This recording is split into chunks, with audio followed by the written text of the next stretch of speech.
Tinapon siguro kasi yung liit para sa kanila maliit. Kaya pinulot natin guys. Hi guys! For today's video guys, isi-share ko lang sa inyo ang ating napulot na basura. Kalanggon eh. So yun guys, bumaba ako kanina guys. Nakakita ako ng oven. Yung maliit lang siya guys, steam oven. So ang cute na guys, akala ko sira na kasi tinapon. Pero hindi nila nilagay doon sa may basurahan talaga guys, siniparit nila. Kaya yun, dinala ko sa taas. Kumuha talaga ako ng trolley guys kasi medyo mabigat siya eh.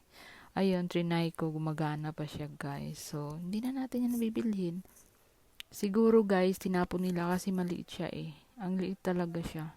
Kaya okay pa naman, nagumana man, pero takot pa naman ako. Takot ako guys mag-try mo. Nung isang araw din guys, nakapulot din ako ng steamer. Bago pa din guys, nakabox pa. Kaya trinay ko rin siya, umiilaw pa, nilagyan ko ng tubig at gumana rin.